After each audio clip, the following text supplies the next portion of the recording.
마창환 실장님을 모시고 강의를 드리도록 하겠습니다. 자세한 소개는 제가 뭐 특별히 안 드려도 인터넷이나 여러 가지 나올 테니까 박수로 맞아주시기 바랍니다.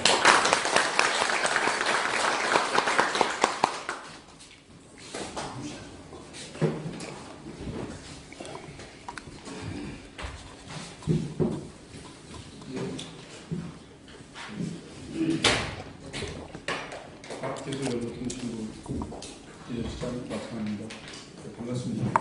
오늘 과정이 보니까 표준 최고의 과정이라고 들었는데요. 현재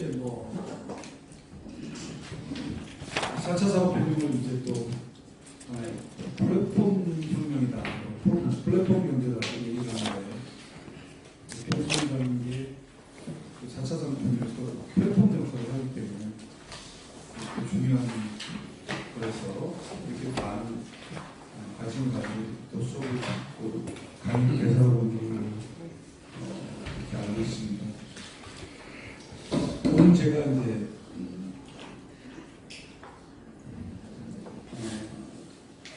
강의할 내용은 5G로 열어가는 4차 산업혁명이라고 되어 있습니다. 4차 산업혁명이 이제 지금은 이제 익숙한 그 단어로 그 개념을 어느 정도 우리가 알고 있는데, 작년에 저희가 1년 만이고 과기교통부제가 생겼을 때 갑자기 저희가 이제 좀 헷갈렸어요. 그동안 이제 박근혜 정부에서 미래창조과학부 해서 창조경제를 하다가 갑자기 이제 과학기술정보통신부가 돼서 4차 산업혁명 주무부처다 해갖고 하니까 저희 스스로도 4차 산업혁명? 이게 뭐지? 사람들 말하는 거 다 틀리고 혁명이라고는 이제 굉장히 그 변화가 아주 혁신적으로 그냥 변화가 있어야 되는데, 우리가 생각하는 그때까지 생각했던 게 이제 정보화 혁명, 정보의 고도화, 이 정도지 무슨 혁명이냐, 이게 얼마큼 차야 우리의 경제와 일자리를 줄 것인가에 대한 그 당시에 우리가 큰 심각성을 못 느꼈습니다. 그래서 이제 부랴부랴 이제 그때 4차 산업혁명에 대해서 공부를 하기 시작을 했어요. 근데 이제 4차 산업혁명 시대를 해보니까 4차 산업혁명이라는 게 이제 혁명적인 요소도 있지만 어느 정도 보면은 또 이게 어떤 독일이나 미국의 어떤 그 독일의 특히 인더스트리 4.0의 그런 독일이 그동안 한 2000 리먼 브러더스 세계 금융위기가 이제 있고 나서 중국이 이제 신흥 제조국으로 등장을 하고 대량으로 이제 수출하고 제조로 그래도 강국으로 뛰어들면서 이 독일이 좀 위기감을 느꼈습니다. 근데 독일은 그 당시에 이제 수출 주도, 특히 이제 기계 제조 장비 중심으로 했고, 독일 같은 경우에 이제 기계, 자동차, 설비화학 산업이 그 당시에 GDP의 한 60% 이상 차지하고, 글로벌 톱10 회사가 한 1,500개 정도인데 거의 90% 이상이 이게 소비자한테 바로 파는 것보다 B2B 업체예요. 그러니까 중간재나 뭐 이런 그런 설비, 이런 것들을 중심으로 이제 제조 강국이 독일이었는데, 그런 분야에서 이제 한국, 일본, 중국들이, 또 중국은 이제 뭐 대량 생산하고 이런 식으로 해갖고 위협을 하니까 자기네가 그럼 어떻게 살 길을 찾아야 되겠느냐. 근데 미국은 이제 그 당시에 2016년도 정도에서 이제 세계적으로 스마트폰, 아이폰을 갖다가 이제 미국에서 처음 출시되면서 이 아이폰 스마트폰이라는 게 쉽게 해서 그 전에 이제 우리가 아날로그 폰하고 다른 게, 스마트폰이라는 게 거기 이제 CPU가 들어가고 데이터가 왔다 갔다 하면서 결국 하나의 컴퓨터입니다. 스마트폰이 작은 컴퓨터. 옛날에는 우리가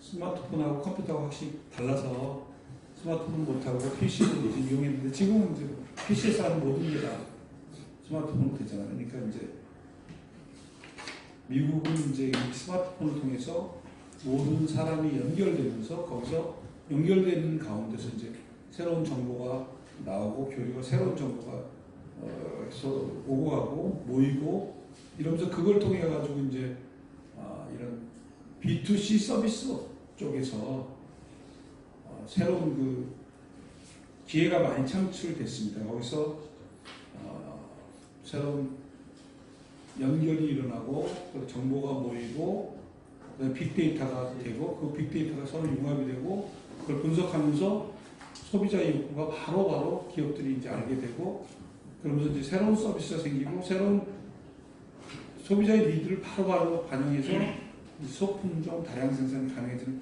이런 새로운 서비스 경제로 돌파구를 얻어서 나가는데 독일은 이제 제조업을 계속 고집을 하다 보니까 특히 이제 B2C라는 게 이제 모든 개개인하고 스마트폰이 개개인을 가지고 다니면서 그 정보라는 게 폭발적으로 확산이 되고 있는데 기업 간에 독일은 주로 이제 B2B 위주로 돼 있으니까 그게 이제 수가 그렇게 많지가 않잖아요.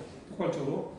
그래서 우리가 이제 돌파할 길은 그러면 이제 그때 당시에 이제 IoT라는 사물 인터넷 개념이 도입해서 사물 인터넷이라는 게 우리 모든 기계 우리에서 우리 신발이라든지 이런 거에 다 쉽게 해서 핸드폰 IP 주소가 다 들어가 있는 거 아닙니까? 그래서 핸드폰하고 그런 기기의 사물 인터넷하고 연결이 되고 또 사물끼리 연결이 되고 이런 그런 거기 때문에 독일에서는 이제 그 자기 제조업의 제조 공정을 자동화하면서 그 자동화하는 그 각 단계마다 다 이 IoT를 설정하고 IoT가 이제 중앙관제센터에 모이면서 거기서 나오는 실시간 정보들이 모이고 그걸 모이고 그래서 처음에는 이제 그 공정의 효율화에서 시작을 했는데 그것이 이제 또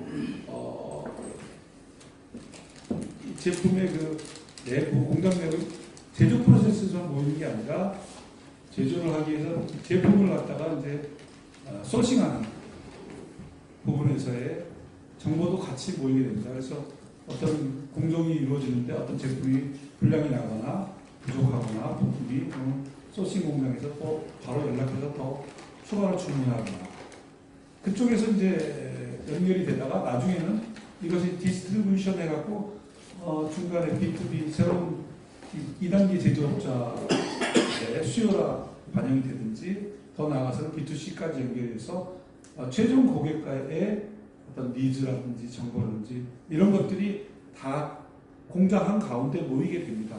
그래서 그걸 분석해서 고객들이 요구하는 것들을 바로바로 또 이제 소품종 다양 생산이라든지 부가가치 더 높인다든지 해서 나오는 게 이제 그 아디다스 공장이 그 유명한 중국에 있는 공장 기존 600명의 공장을 운영하던 공장을 갖다가 다 띄어가지고 바로 이제 중국에 있던 공장을 현지 유럽으로 바꿔서 소비자들이 요구하는 그런 트렌드, 디자인, 소비자가 직접 선택을 하게 해갖고 그것을 정보를 바로 흡수해서 바로 소품종 다량 생산하게 되니까 더 부가가치가 높아지겠다. 그래서 10명이 인원이 600명이 제조하던 걸 10명 로봇 공정 자동화하고 그래서 10명이 이제 운전하는 사례가 이렇게 됐고요. 그 다음에 이제 거기서 이제 우리가 이게 돈이 되겠다 이런 거죠.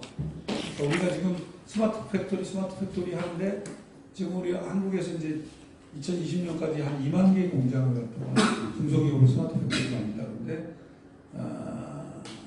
이런 스마트 팩토리가 아니라 아디다스 공장 같은 스마트 팩토리가 아니고 그게 5단계로 나눕니다. 1단계, 2단계, 3단계, 4단계, 5단계 이렇게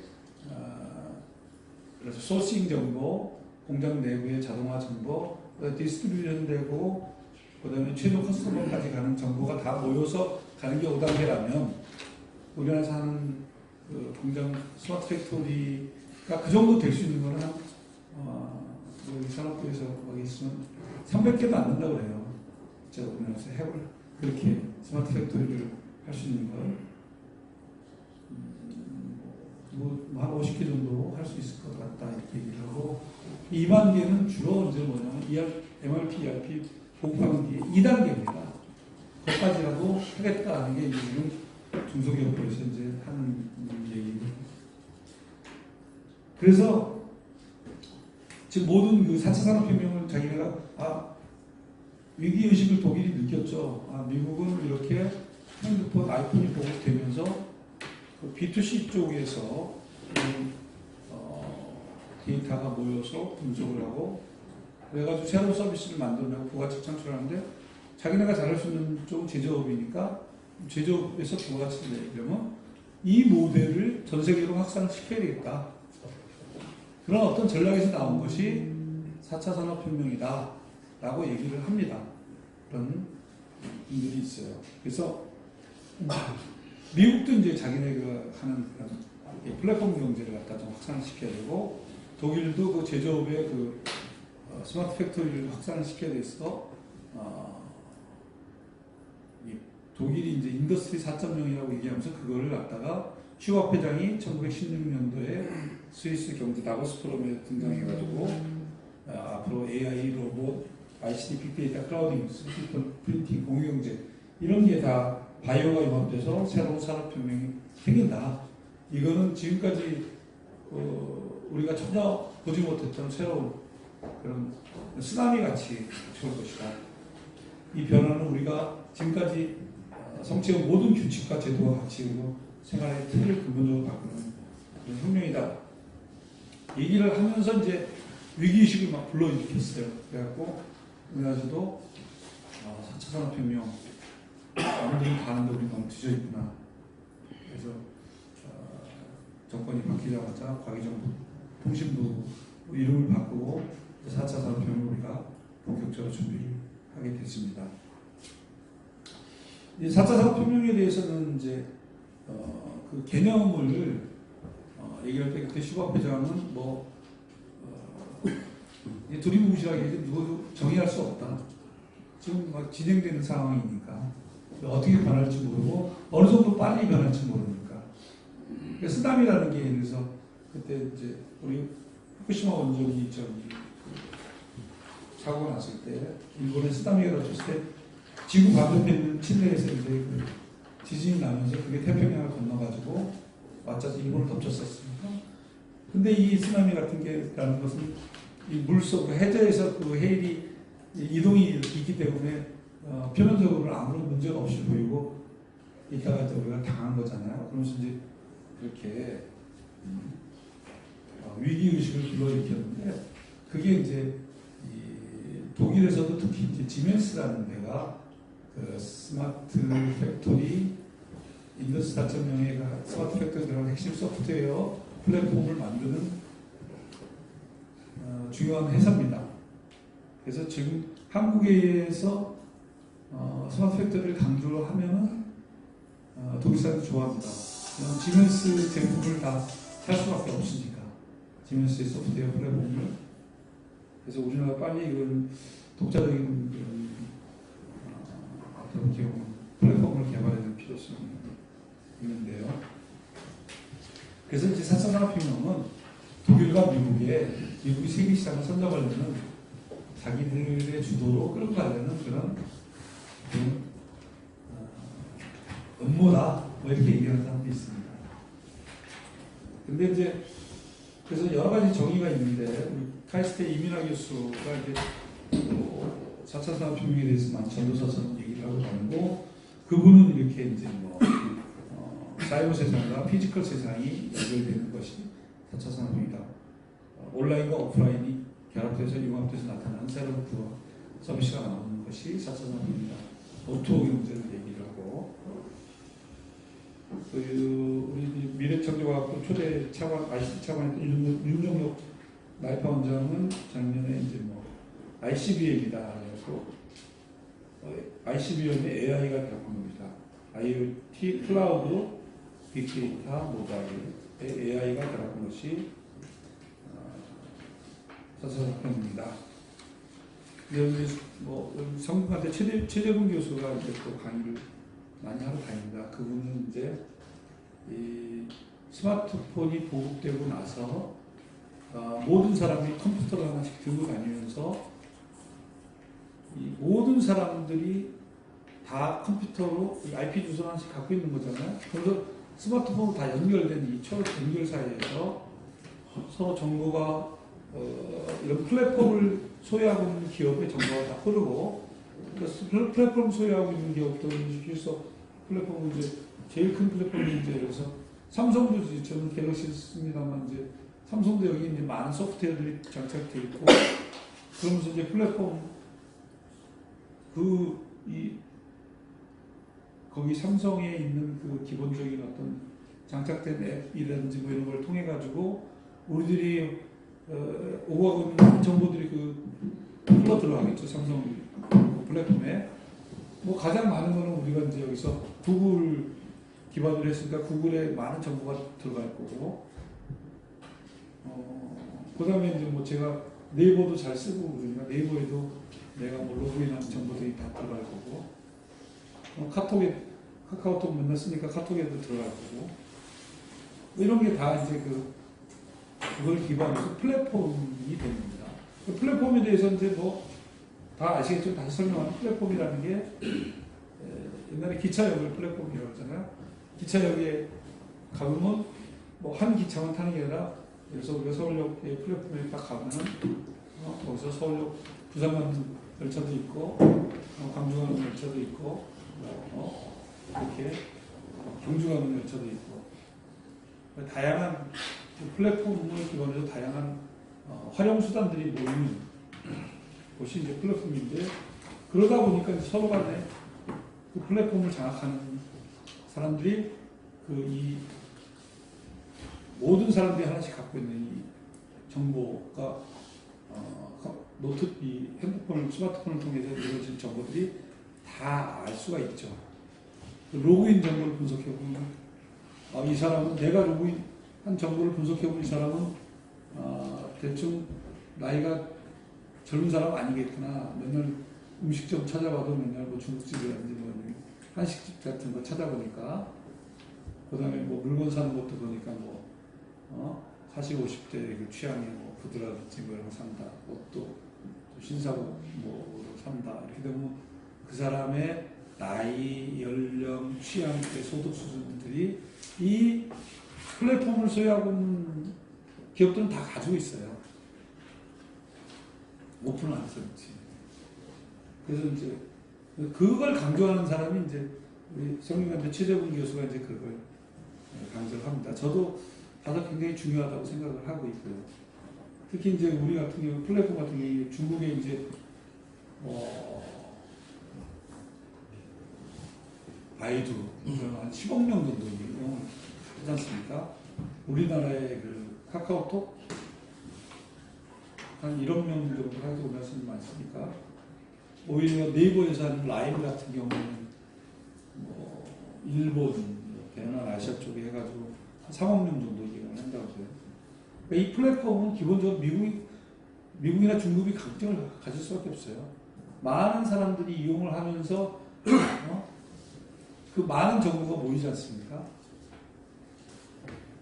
최근에 이제 그 아마존 이제 굉장히 중요한데, 아마존은 이제 그 B2C 그 마켓으로 이제 사이버상의 B2C 마켓으로 되면서 세계 최대 B2C 마켓이 되고, 일단 영어권에 있는 사람들은 다 아마존을 이용을 하고, 중국권에 있는 사람은 바이두를 이용을 하고, 근데 이제 아무튼 이제 바이두보다는 아마존이 지금 세계 최고의 어떤 플랫폼 회사입니다. 거기서 보고하는 정보들을 갖다가 이게 플랫폼에 다 모이게 돼 있잖아요. 우리 정보들이. 그러면 이제 그걸 갖다가 단순히 모이는 게 아니라 서로가 융합이 되고 하는 걸 AI로 이제 다 분석을 합니다. 그러면 단편적으로 얻을 수 있는 정보는 고급 정보가 나오고 시장의 트렌드를 예측하고 그래서 빨리빨리 대응할 수 있게 소비자의 니즈에 빨리 대응할 수 있게 만들 수가 있는 거죠. 그래서 이 플랫폼 경제가 무섭고 어떻게 보면 4차 산업혁명의 나머지 부분은 정보화의 고도하다, 기술의 고도하다 할 수 있지만 이 플랫폼은 혁명적인 것 같아요. 제가 볼 때. 데이터와 AI가 결합한. 그래서 이게 4차 산업혁명이 혁명이라고 그런 게 아닌가 그렇게 생각합니다. 그래서 저는 이제 제 나름대로 4차 산업혁명의 정의를 얘기를 좀 해달라고 하면 이렇게 얘기를 합니다. 우리가 이 스마트폰이 보급되고 나서부터 모든 사람들이 웨어러블 컴퓨터를 갖고 다니는 마찬가지로 우리가 이거 항상 갖고 있습니까? 그 다음에 이제 IoT가 되면서 IoT는 사물 하나하나에 다 우리 운동화, 뭐 옷 다 여기에 IP 어드레스가 있는 쌍방통화가 가능한 어떻게 보면 작은 스마트폰이 하나씩 달려있다고 보면 마찬가지예요. 그 IP 어드레스가 있다는 것은.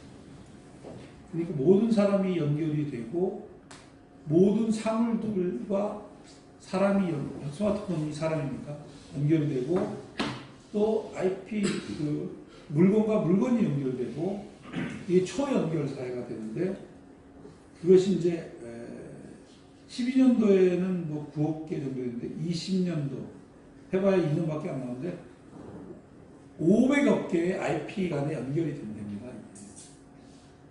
이런 초연결 사회는 에서는 필수적으로 그 정보들이 서로 오고 가면서 이제 서로 융합이 되고 모이고 그러다 보니까 그 정보를 우리가 이제 옛날에 단순하게는 분석을 못했는데 클라우드 속에서 그걸 분석을 하려면 굉장히 큰 용량의 컴퓨터의 데이터베이스 스토리지가 필요하고 CPU가 필요한데 그걸 클라우드 상에서 단순한 CPU가 아니라 AI를 활용한 그런 로봇 알고리즘을 이용해서 AI가 그 빅데이터를 분석을 해서 새로운 정보가 탄생이 되는 겁니다.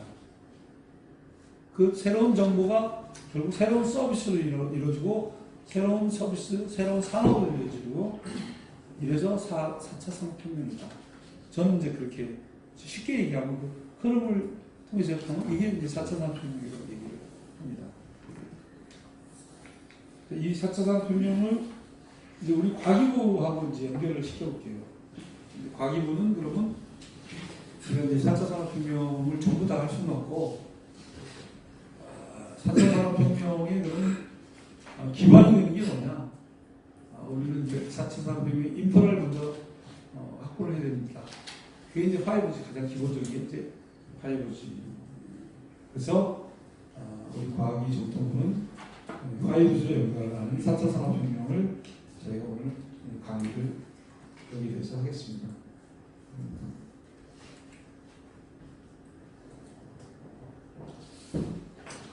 자, 보면은 지금 이제 클라우드가 아까 좀 말씀드렸는데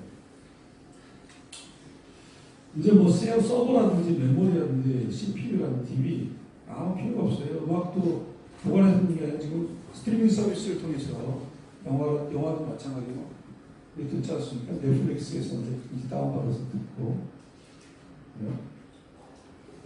그러니까 컴퓨터를 우리가 큰 대용량의 고성능 컴퓨터를 갖고 다닐 필요가 없어요.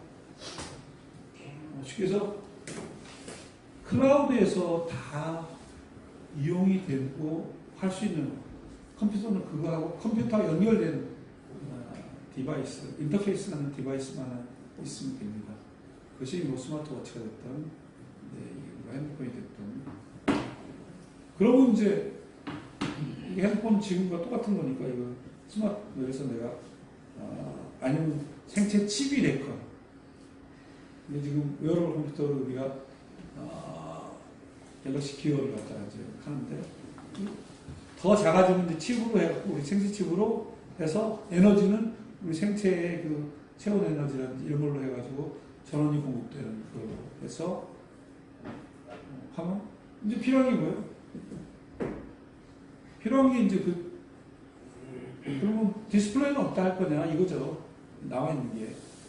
그 디스플레이는 이렇게 이제 뭐 조금만 쳤으니까 이 컴퓨터 노트북 나이 들어가고 이게 잘 글씨 작으면 잘 보이지도 않고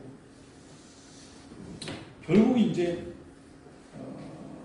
이런 게 다 이루어지니까 디스플레이 전쟁은 또 이제 갑니다. 그래서 디스플레이는 뭐 둘둘둘 말아갖고 다닌다든지 뭐 공기 호응 에펙트 떠놓는다든지 그래서 깨지지 않고 구부러지고 말고 접고 늘어낼 수 있는 이런 것들이 이제 디스플레이가 나타날 거다.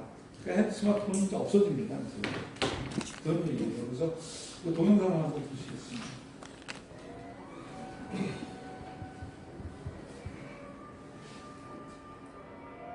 요 앞에 불 좀 꺼주시죠.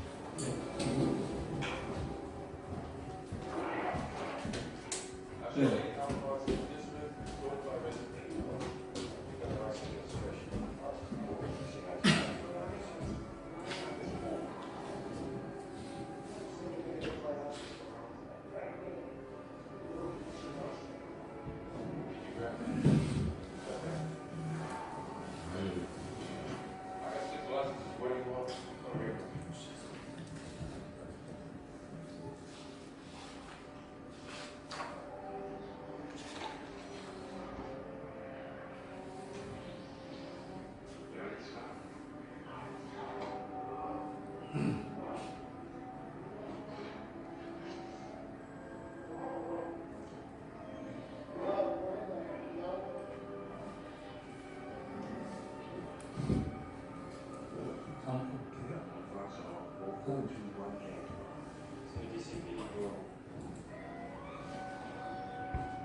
Later we moved to a much better consumer-oriented patent version of that many of you are now knowing as 6th Sense device.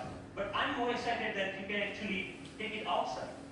Rather than getting your camera out of your pocket, you can just do the gesture of taking a photo and it takes photo for you. Right? Thank you. And later I can find a wall, anywhere a wall, and start browsing these photos. Or maybe, okay, I want to modify this photo a little bit and send it as an email to a friend. So we are looking for an era where computing will actually merge with the physical world. And of course, if you don't have any surface, you can start using your palm for simple operation. I'm here dialing a phone number just using my hand. Yep. The camera is actually not only understanding your hand movements, but interestingly, is also able to understand what objects you are holding in your hand. What we are doing here is actually, for example, in this case, the book cover is matched with so many thousands of or with millions of books online and checking out which book it is. Once it has that information, it finds out more reviews about that, or maybe New York Times had a sound over it on that, so you can actually hear on a physical book as a review of a sound. Newspaper will show you live of your weather information rather than having updated that you have to check your computer in order to do that, right?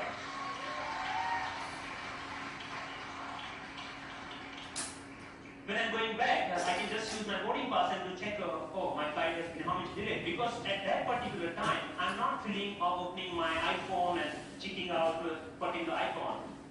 And I think this technology will not only change the way, yes, it will change the way we interact with people also, not only the physical world. The fun part is like I'm going to Boston Metro and playing Pong game inside the train on the ground. Right? When I come back to my desk, I can just pinch that information back to my desktop so that I can use my full-size computer. And why only computers? We can just play with papers. Like paper world is interesting to play with. So here I'm taking a part of a document and putting over here the second part of a second place. And I'm actually modifying the information that I have over there. Yeah, and then I say, okay, this looks nice, let me print it out, that thing. So I have now print out of that thing, and now, so the workflow is more intuitive the way that we used to do before.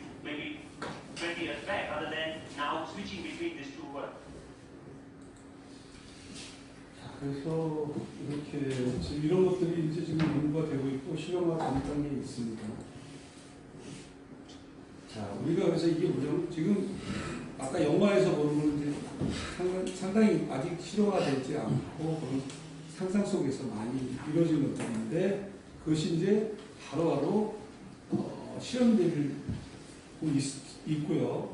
근데 우리가 보면 역사적으로 보면 자, 레오나르도 다빈치가 헬리콥터를 상상을 1505년도에 했는데 400년 지나서 헬리콥터가 등장하고 그리고 70년 지나니까 드론이 대중화돼서 지금 드론이 날아다니고 있고요. 백투더 퓨처에서 하늘을 나르는 자동차가 나왔었는데 지금 비행 자동차가 등장을 하고 있습니다. 이런 이렇게 상상을 하는 것이 미래를 예측하는 것이 아니라 상상하는 것이다. 이건 이제 엘빈 토플러가 벌써 몇십 년 전에 얘기했는데 이렇게 되고 있습니다.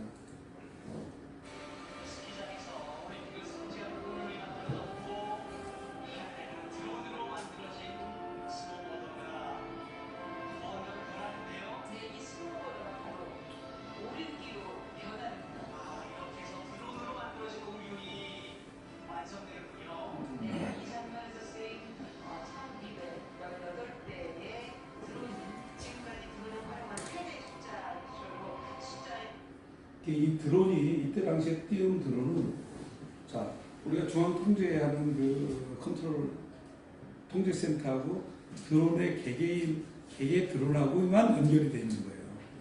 근데 이게 드론과 드론 간에도 연결이 돼서 서로 작동할 수 있을 단계가 되는데 이 당시에는 그 정도까지는 아니었습니다. 근데 이제 앞으로는 또 발전을 해보십니다. Micro Air Vehicles, or MAVs. MAVs will be integrated into future Air Force layered sensing systems. These systems may be airdropped or hand-launched, depending on the mission requirements.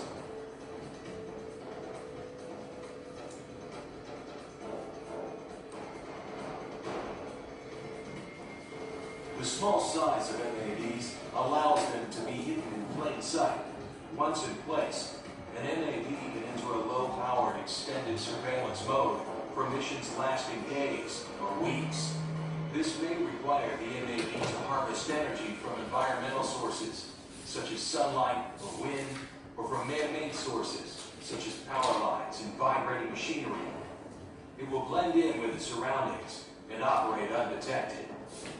MAVs will use microsensors and microprocessor technology to navigate and track targets through complicated terrain, such as urban areas.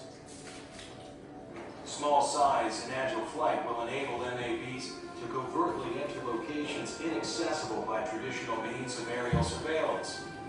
MAVs will use new forms of navigation, such as a vision-based technique called optic flow. This system remains robust when traditional methods, such as GPS, are unavailable. Individual MAVs may perform direct attack missions and be equipped with incapacitating chemicals, combustible payloads, or even explosives or precision targeting capability.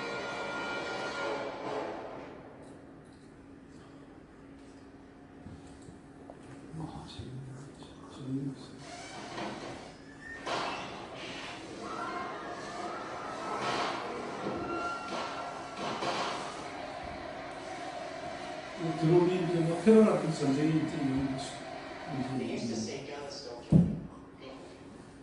Well, people don't. Let's watch the weapons make the decisions.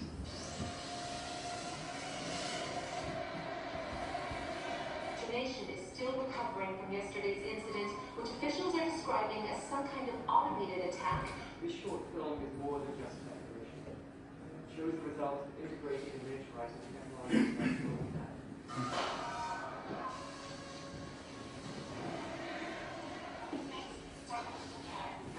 그래서 이런 드론, 이런 이 테러라든지 이런 데 이용될 수 있으니까 제재를 가해야 되는 얘기고요.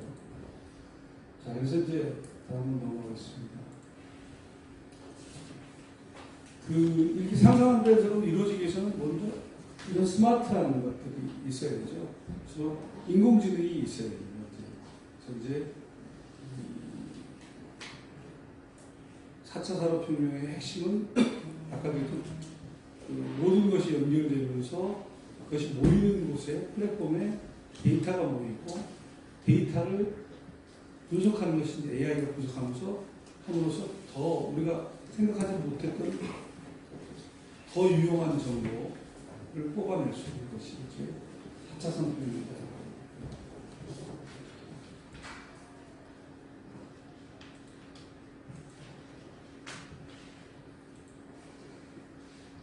자, 그래서 이제 지금 우리 이제 여기부터 이제 우리 과기정통부가 하는 일을 좀 설명을 드리겠습니다.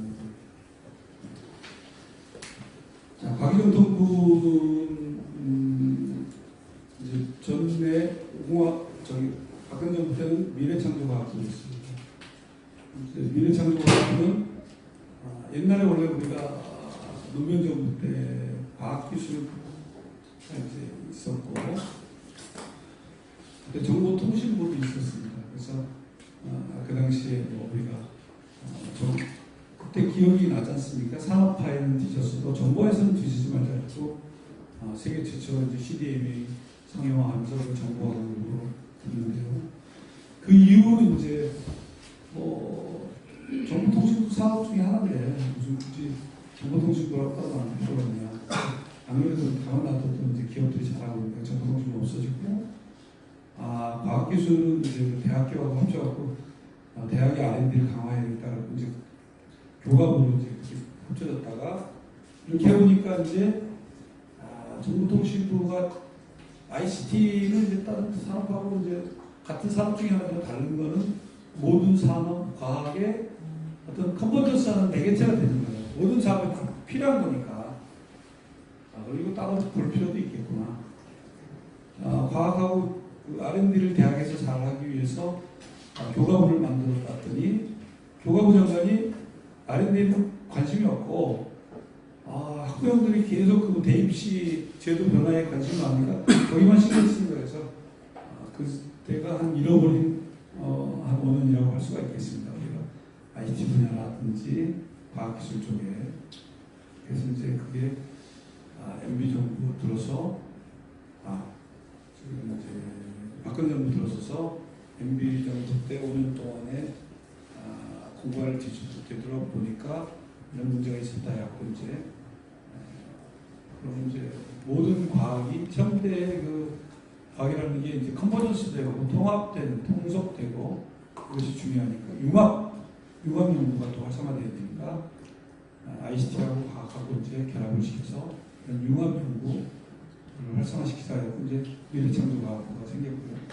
미래창조과학부에서 이제 창조 문제를 떼어가지고 이제 과학기술정보통신부로 됐습니다. 그래서 우리 과학기술정보통신부는 이제 기초과학, 옛날에 그 교과부의 과학, 기초과학, 대학을 중심으로 하는 이제 기초연구를 하는 파트가 있고, 옛날에 정통부 ICT 산업 육성,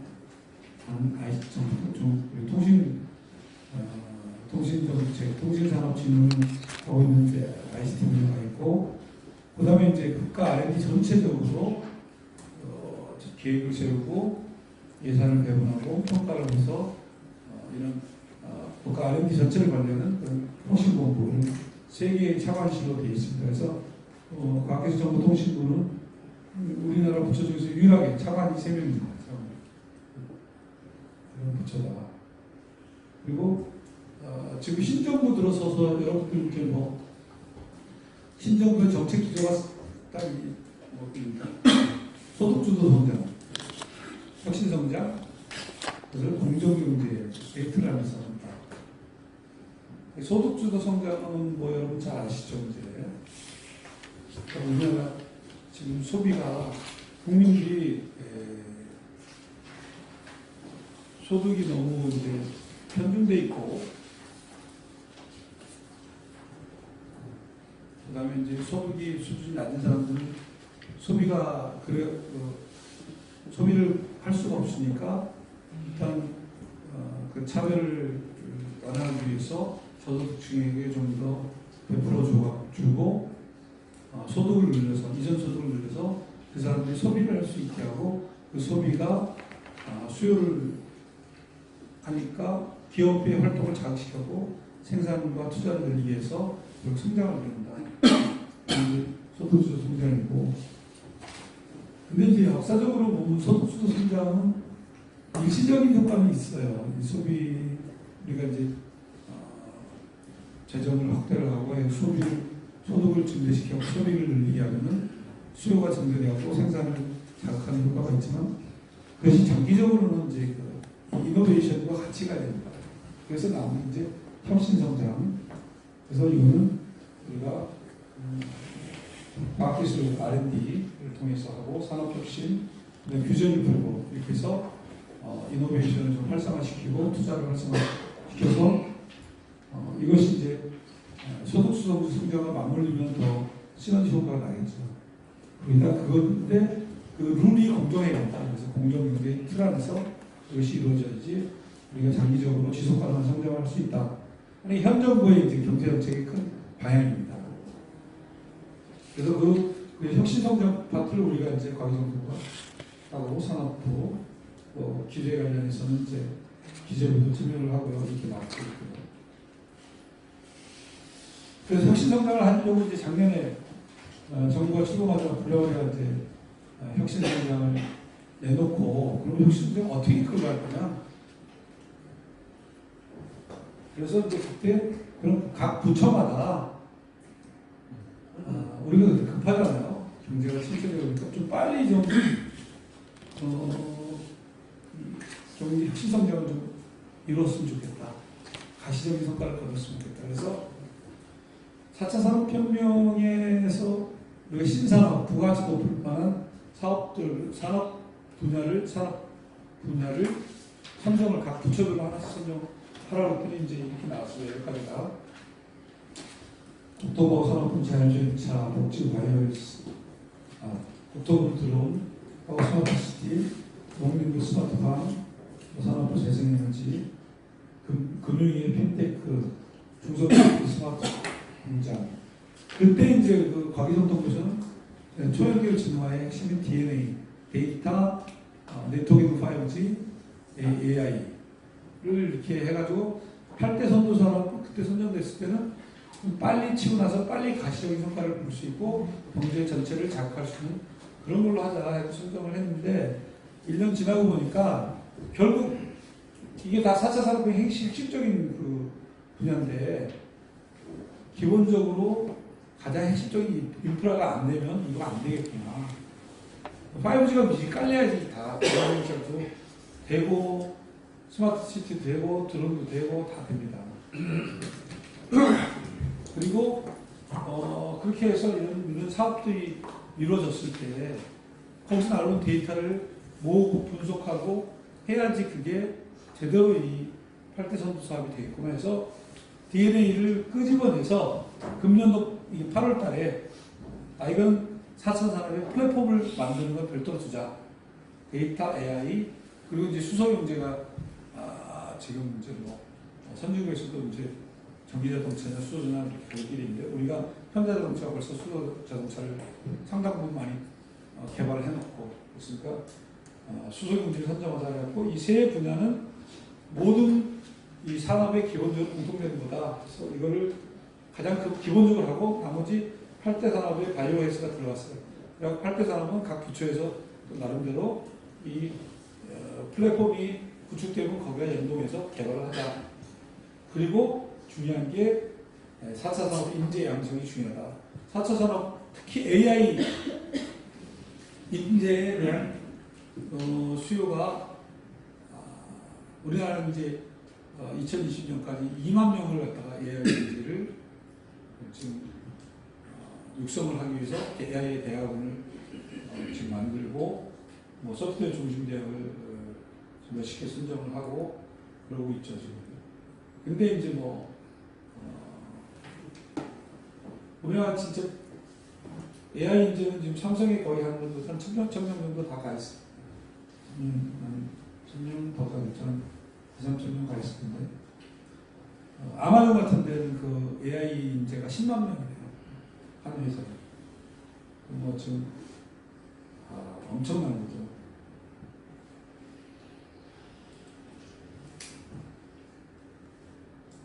그래서 이런 우리가 이제 혁신 성장을 주도하면서 우리 4차 산업혁명을 추진하는데 이거 갖다 우리가 독일이 인더스트리아 4.0이라고 붙였잖아요. 그래서 우리는 이제 아이코리아 4.0이라고 이제 명명을 했습니다.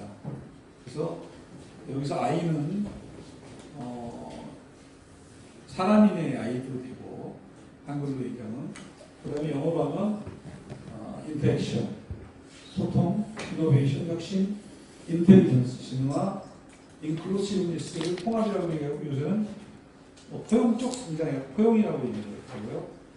다음에 포용 이런 개념이 들어간 게 우리 과기정통부의 4차 산업혁명의 정책 아이코리아 4.0입니다. 그래서 우리가 이제 이걸 어떻게 추진하면은 아까도 얘기했지만 한편으로 이제 초연결 진화 이 4차 산업혁명의 기본적인 인프라를 구축하고 DNA 그다음에 규제를 풀고 또 한편으로 국가 R&D 시스템도 올해 이제 국가 R&D 전체 예산이 저희가 19조 7천억 원이었어요. 정부 투자 예산, 정부 투자 R&D 예산이시고 국가 전체적으로 삼성이 한 개 회사가 투자하는 R&D가 약 17조, 정부 R&D가 거의 비슷합니다.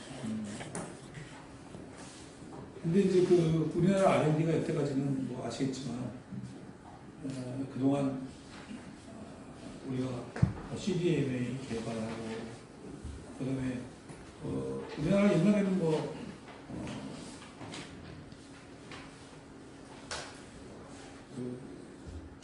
SCI급 논문이 1년에 한 10년 전만 해도 100편, 몇십 편 이내로 나오다가 지금은 이제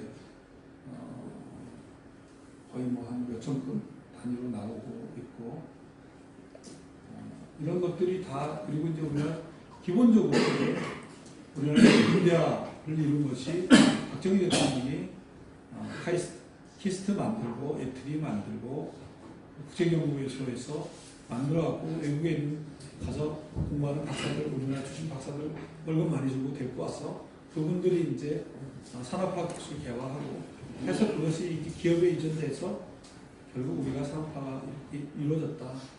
이게 얘기를 하지 않습니까? 이제 많은 부분이 우리가 이제 국가 R&D를 이렇게 투자하고 정부 전체적으로 국가 전체적으로 R&D 규모가 GDP의 세계 두 번째입니다. 이스라엘이 4.4%, 우리나라 4.3%. 이렇게 열심히 하고 있는데 지금 보니까 이제 우리 산업화는 이루고 어느 정도 OECD 중간 정도 성적을 가져갔는데 이제 정체가 되고 있잖아요. 그것이 왜 그러냐?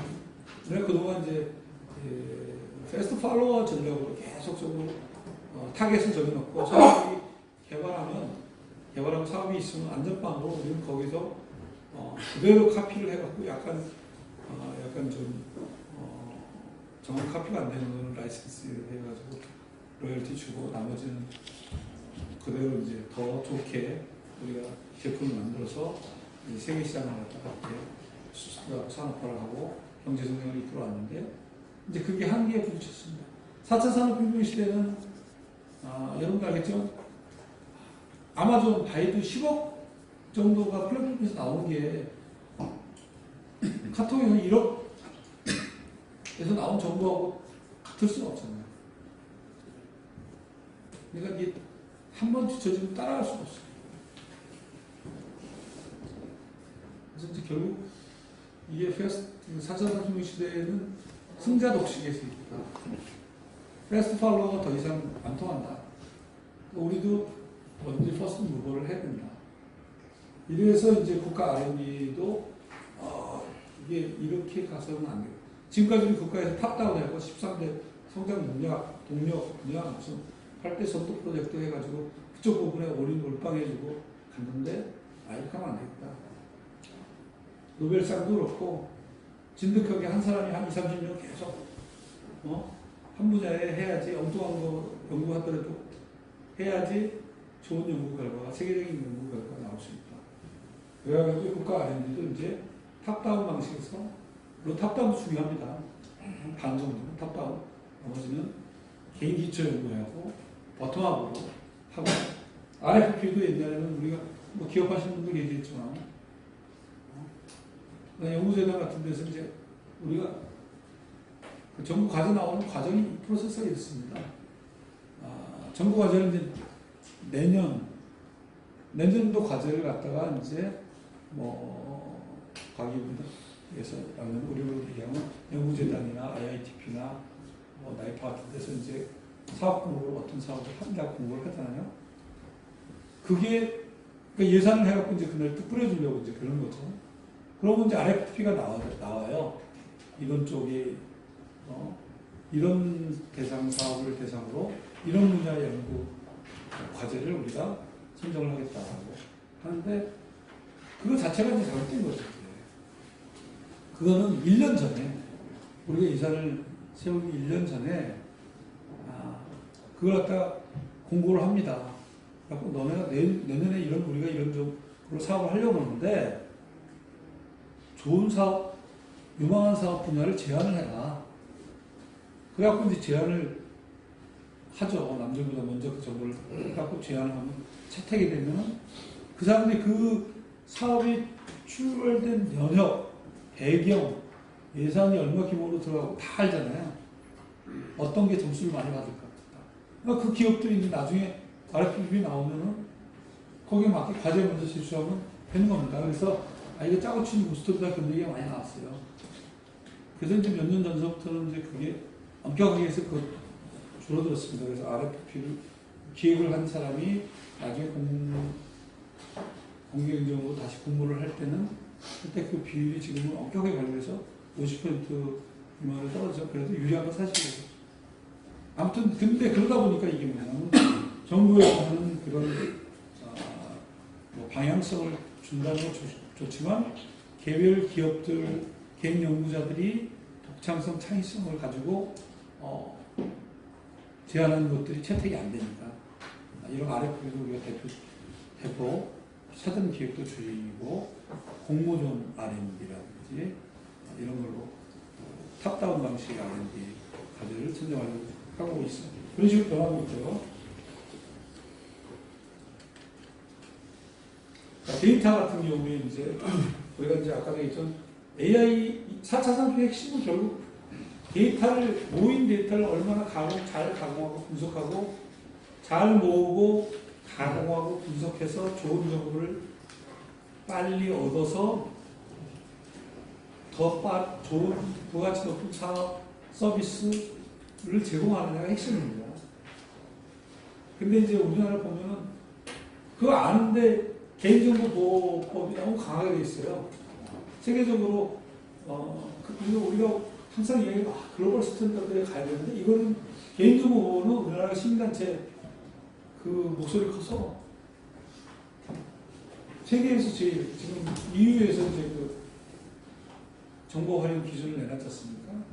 거기에 좀 갑시다. 거기 정도로. 지금 그래서 비식별 조치 법제화. 그러니까 이제 정보가 아예 익명 정보가 있고, 가명 정보가 있고, 그 다음에 그러니까 익명 정보가 있고, 익명 정보는 모르는 사람하고 연결이 안 되는 개별 사람을 확인할 수 없으니까 그건 확인이 가능하고, 그냥 보고 있어도. 가공 정보는 이제 비식별 조치를 해가지고, 익명, 활용을 못하게 하는 거죠.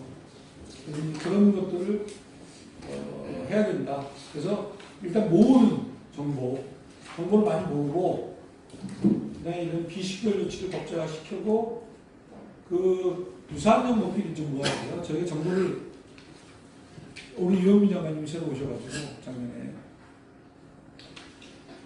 데이터는 무조건 모아가지고 한 군데 때려 넣으면 다 이용할 수 있는 방법이 생겨. 그래서 그런 줄 알았어요.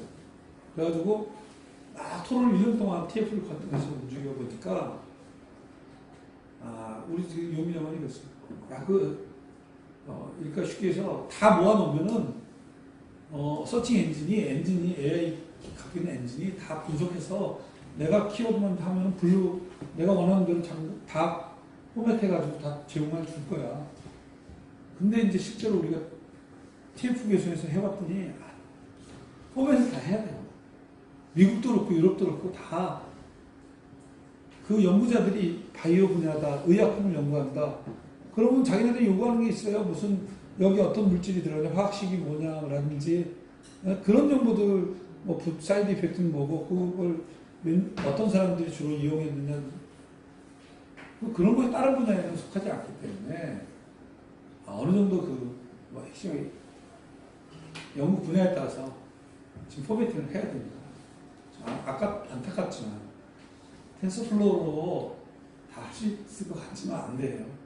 외국도 다 그렇습니다. 그래서 빅데이터를 분야별로 모으고 분야별로 그러니까 이 개발 유통 플랫폼은 이제 분야별로 좀 해가지고 그러니까 바이오 하는 분들은 거의 비슷한 그런 카테고리로 포매트가 되면 이용할 수 있을 테니까 그렇게 하고 그래서 이제 일단 뭐 간단하게 우리가 데이터를 분석해서 AI를 활용할 수 있는 것도 쉬운 것들이 뭐 있지 않습니까? 교통사고 예보. 교통사고가 어느 지역에서 예를 들어서 밤 몇 시경에 주로 이제 뭐 어떤 유형의 차량들이 일어나고 있다 이런 것들을 미세먼지가 어디가 왜 발생을 많이 하고 어느 쪽에 많이 이제 예측이 된다 그러면 이제 뭐 그런 걸 대응할 수 있는 것들이 있을 거고요. 그런 플래그십 프로젝트를 할 겁니다. 자, 오늘 뭐 내일 경기에 제가 한 5분 내로 끝내겠습니다. 너무 많이 얘기했는데, 자, 5G에 대해서 이제 이게 여러분들이 지금 관심을 갖고 있는 표준하고도 관련이 있는 문제라서 제가 설명을 드릴게요. 자, 이 5G라는 게, 자, 우리가 퍼스트 제너레이션은 아날로그죠. 옛날에 벽돌폰 가지고 다녔고요. 2G 폰이 나왔어요. 그 음성 텍스트가 데이터로서 이동하는 거죠. 그러니까 이때는 144kB가 1초에 왔다 갔다 했습니다. 3G는 2G에서 데이터 플러스 멀티 문자가 가는 게 3G이고 14MB가 1초간 정보가 왔다 갔다 했고 4G, 지금 우리 LTE라고 하는 게 4G는 3G에서 영상통화도 가능하고 실시간 영화 보잖아요. 스트리밍이 되고 75MB가 이제 최대치가 이제 이동을 하는데 5G는 1초당 20GB. 지금부터 200배 빠르다. 그러니까 이제 75가 1000메가, 100메가로 치면은 1기가가 1000메가니까 5G가 200배 빠르고, 그 다음에 이제 저지요. 반응 속도가 100분의 1로 줄어듭니다. 이제. 이게 왜 중요하냐면, 우리가 5G가 되면 이렇게 원격 의료가 가능해요. 그러니까 실시간으로 수술을 할 수가 있어요. 이렇게 저 멀리 있는 뭐 여기 서울에서 저기 멀리 떨어져 있는 환자를 로봇팔을 이용해서 여기서 보고 이제 하는데 그 끊기지 않고 해야지 이제 수사가 실수가 안 나오는 게 중요하고, 그 다음에 이제 우리가 완전 주행차, 자율주행차들 5 레벨이 이제 완전 주행 자동차잖아요. 자, 레벨을 어떻게 구분합니까? 자율주행차의 퍼스트 레벨은 우리가 이제 뭐 미국에서 보면 이렇게 크루즈 컨트롤 해갖고 가는 거 있잖아요. 앞뒤 간격을 자동적으로 조절하는 게 퍼스트 레벨. 이 레벨은 운전자가 타지만 핸들에 손을 안 대요. 항상 보고 있어야 돼. 가다가 말 안 되면 자기가 잡고 브레이크도 밟고 해야 되니까. 이 레벨. 3레벨은 손 안 대고 고속도로를 같은 경우는 가는 거. 그리고 항상 주시하지 않고 커피 먹고 이게 얘기하고 되고. 4레벨은 핸들 자체가 없습니다. 그러니까 나는 그냥 자도 돼요. 그러니까 근데 이제 그게 거의 고속도로가 같은데 이제 되고 아주 민감하고 이렇게 골목길 같은 거 찾아가는 것도 그렇게는 안 되겠죠. 5레벨은 다 그게 됩니다. 이제 입력하고 어떤 GPS상에서 어떤 내가 목적지를 딱 입력을 하면은 아무리 좁은 골목길도 다 찾아가는 거예요. 근데 그러다 보면 지금 이제 뭐 자율주행 구글 자동차가 타고 다니다가 사고 났다? 왜 그러냐? 이게 다 이제 카메라가 작동이 되고 뭐 해갖고 이제 센서가 작동이 돼서 자동차가 막 부딪힐 것 같다고 서야 되는데 이게 5G가 안 되는 거예요. 그걸 받아서 거기 있는 정보를 갖다가 이 중앙에 있는 기지국에 갔다가 나한테 다시 오면은 예를 들어서 내지는 뭐 클라우딩 메인 서버로 갔다가 와서 분석을 했고 오면 대응이 늦습니다. 그러니까 5G가 돼야지 5 레벨의 이 완전 주행 자율주행가 된다. 그 다음에 또 중요한 게 100배 이상의 디바이스를 연결할 수 있다. 지금 제가 그랬잖아요. 아까 그 드론, 군집 드론 나왔는데 이게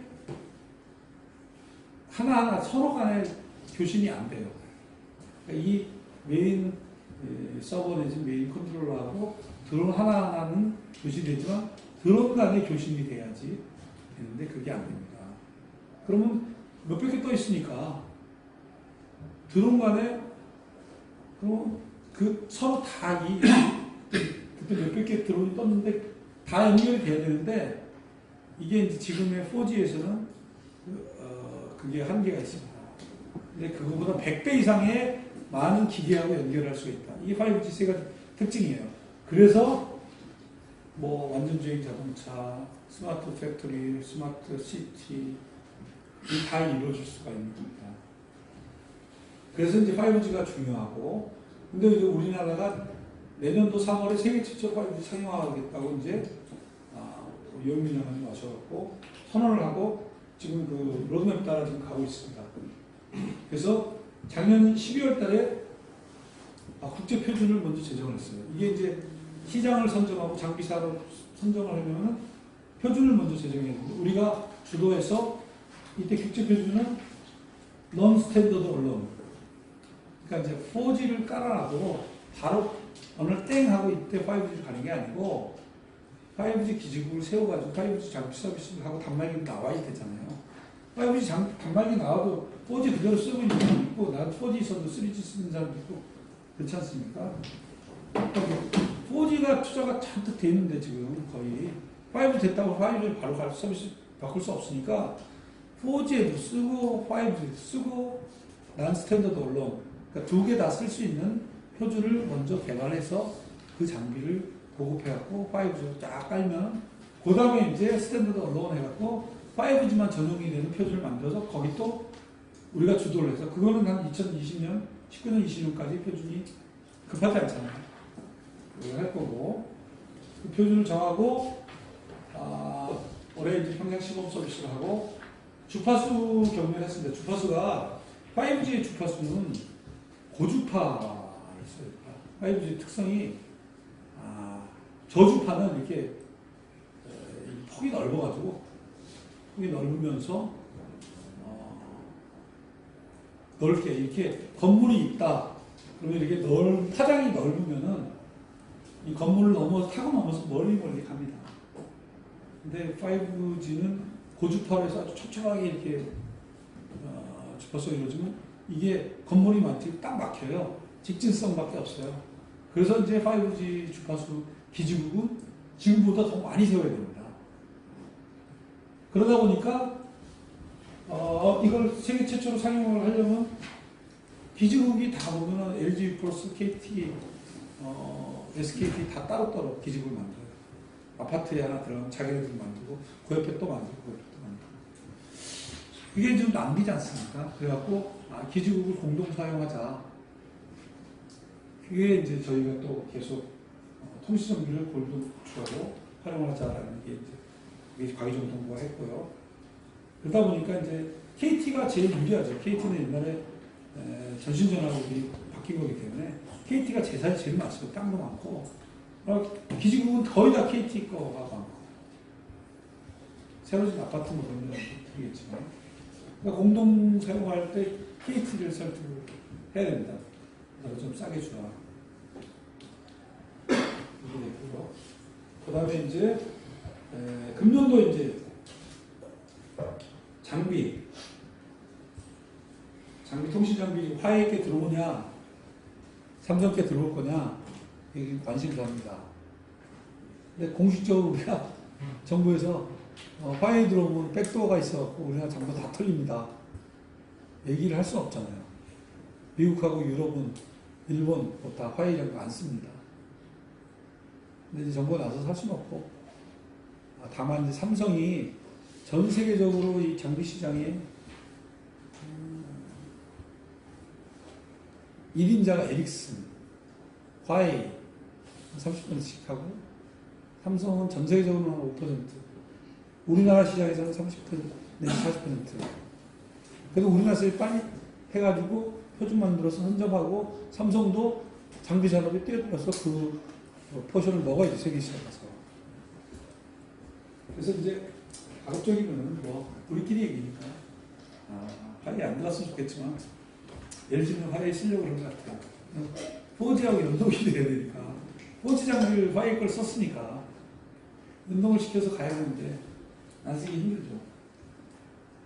자, 이렇게 지금 진행이 되고 있습니다.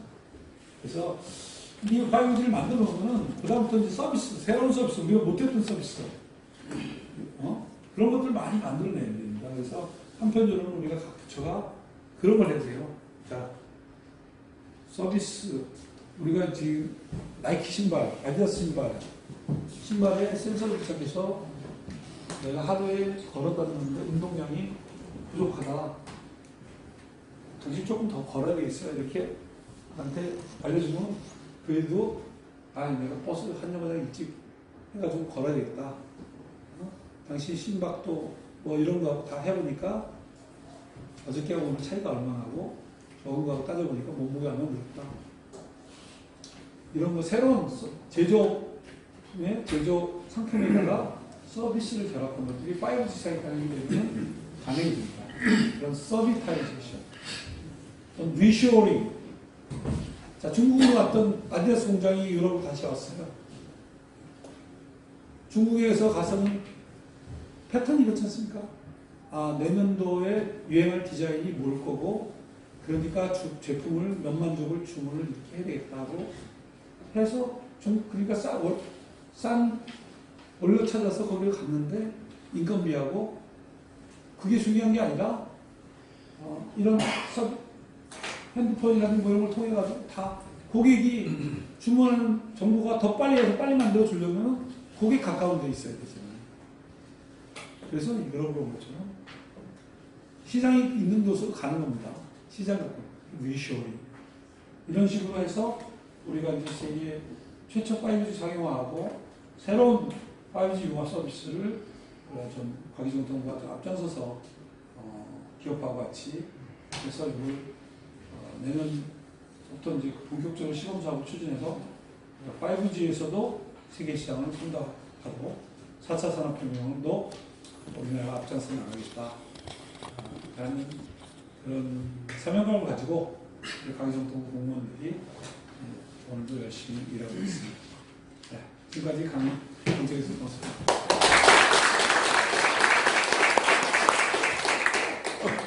질문할 거 있으면? 네.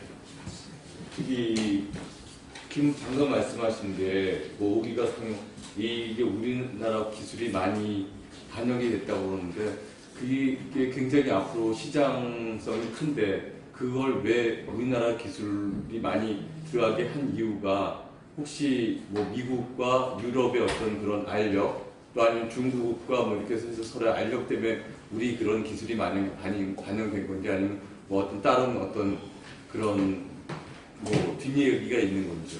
그러니까는 5G 상용화라는 의미가 첫 번째 내놨다 하면은 그게 뭐 예를 들어서 제품이 내가 무조건 생산했다는 90%를 다 뭐 다른 거 사와주고 붙어가지고 내놓을 수도 있잖아요.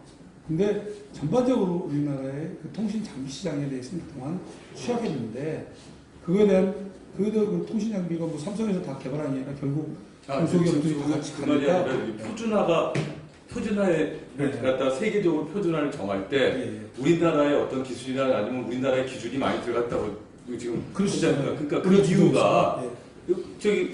우리가 지금 얘기를 했다시피 어떤 플랫폼을 가지는 게 하나의 큰 강점인데 그런 예를 들어 미국이 하고 싶은 기준도 있을 거고 유럽이 하고 싶은 그런 기준도 있을 거고 중국이 하고 싶은 기준도 있었을 텐데 우리나라의 어떤 기술과 의사가 많이 반영된 특별한 이유가 있는 거죠. 그 우리가 그 표준을 선점하는 게 표준화는 계시지만 결국 시장을 장악하는 거잖아요. 뭐 정보를 먼저 알아야지 자기가 자신 있는 분야를 넣고 자기가 구도하는 시장 상황을 생각해서 표준을 만들고 우리가 강점 있는 분야를 많이 반영하려고 노력을 하기 때문에 그러니까 우리는 하겠지만 미국은 우리 기술로 하자, 우리 표준으로 하자. 그러니까 유럽은 그러니까 빨리 시장을 만드는 게 중요하죠. 그러니까 그래서 이게 시장이 이래서 세계적으로 5G가 한 3년 후에 한다 그러면 다른 나라에서 야 벌써부터 표준 정할 필요 없지 않냐. 다른 나라들 이 상황을 봐서 표준 이게 시급하게 정할 필요 없다. 근데 우리가 내년 3월 달에 다 하고 내년 말에는 뭐 미국도 하고 그런다는데 빨리 정해야지. 그러면 그 준비된 데가 더 유리하죠. 그러니까 지금 이게 세계적으로 어떤 표준이 된 게 아니라 그냥 우리나라 자체에서 그냥 표준. 아니, 그 표준이 그 세계적인 표준 기구에서 인정을 받은 겁니다. 근데 이제 표준에 저는 그 과정을 잘 모르는데 우리 과정을 잘 아시겠지만 많은 그 위원들도 있고 그 전문가들이 계속적으로 논의를 해서 이루어지는 거거든요. 그러니까 거기서 그만큼 거기 네트워킹도 중요하고 우리들이 기술을 빨리 확보를 해야지 제시를 할 수 있는 거죠. 다른 분들은 그러니까 저런 기술이 있어서 이렇게 가야 된다고 그러고 우리는 바로 생산을 다음번에 하겠다고 그러는데 그거는 나는 기술 수준이 안 하니까 그걸 지금 정하지 말자 그렇게 그 말이 안 먹힐 거 아닙니까? 그냥 먼저 가고 싶은 국가들끼리 먼저 하자고 이렇게 모아질 테니까. 근데 표준 경제에 뒤처지면은 결국 그건 표준을 주도하는 거는 이 선도 국가 몇 개가 주도를 하죠. 그 후발 국가들은 주도를 못 하니까 우리는 적어도 거기서 우리 목소리를 내고 강점 있는 분야는 반영을 시키고 거의 동등하게 우리가 뭐 불리한 쪽도 있겠죠. 표준이라는 게 다 우리가 단독으로 쓰는 게 아니니까 다 고려했을 때 우리는 적어도 불이익을 받지 않고 주도적으로 참여해서 그래도 표준을 주도적으로 참여해서 우리 의견을 그래도 많이 반영을 해서 정했다. 이렇게 얘기하시면 됩니다. 그러니까 우리가 완전히 우리 걸로 정했다 이런 뜻은 아니고요. 네. 예. 그 여행 가다 비행기에서 보여준 다큐멘터리를 봤는데 각 나라에서 그 컴퓨터 이런 프로그램 전문가가 앞으로 많이 필요하다. 그래서 프랑스의 사례를 보니까 아예 특별한 대학교 7,000명 한 1년에 7,000명씩을 따로 뽑아서 국비로다가 그 대신 엄격하게 선별해서 학생들 뽑아가지고 그런 기관을 만들었다고. 미국 같은 사례는 공과대학에서 전반적으로 다 프로그램 개편해가지고 아예 기존에 있는 방식이 아닌 아까 강의해 보니까 기존의 컴퓨터 관련 프로그램수가 몇몇 명씩 필요할 것이다. 지금 저희도 그게 지금 이제 내년도 예산에 많이 반영이 됐고요. 핵심 인재, 4차 산업 인재 2만 명 육성 그것이 이제 우리 그 과제입니다 지금. 그러면은 그러한 인재는 어떻게 대학교에다 위임해서 하는 건지 아니면은 프랑스처럼 많이 국가에서 딱 AI 대학원이라고 특별히 일단 컴퓨터 공학과 있는데요. AI 컴퓨터 공학과 옛날엔 컴퓨터 공학과에서 다 했잖아요. 근데 거기서도 AI만 할 수 있는 인재를 전문 학과를 개설하고 하는데 한 학교에 한 70억씩 해갖고 내년에 한 5개 학교 정도 만들 겁니다. 그러면 그러한 정보를 이게 고등학교 학력 이런 데까지도 많이 홍보해주고 하시는지. 고등학교 그렇죠. 고등학교 특히 이제 소프트웨어 전문가는 이제 사실 대학을 안 나온 사람들, 그 소프트웨어 마이스트로 같은 게 있어가지고 이렇게 하고 있고, 그것도 각 대학에서 그 선정되면 홍보를 하겠죠. 자기네 학교에 막 이런 AI라고. AI가 지금 제일 유망한 직업이고 사람이 없어서 못 가. 우리나라는 대학교도 위임하는 방식이고, 프랑스는 아예 정부가 나서가지고 1년에 이렇게 대학교를 따로. 제가 그 사업 담당은 아니지만 아무튼 그런 걸 충분히 고려해서 홍보를 많이 하도록 전달을 하겠습니다. 알겠습니다. 예. 아직까지 굉장히 어려운 답변했으면 고생하셨는데요. 지금 인력 개발 얘기가 나왔으니 거기 표준도 좀 포함시켜가지고 우리 표준 전문가들이 활동할 수 있는 영역을 넓혀주셨으면 합니다. 그러면 박수 한번 더 부탁드립니다.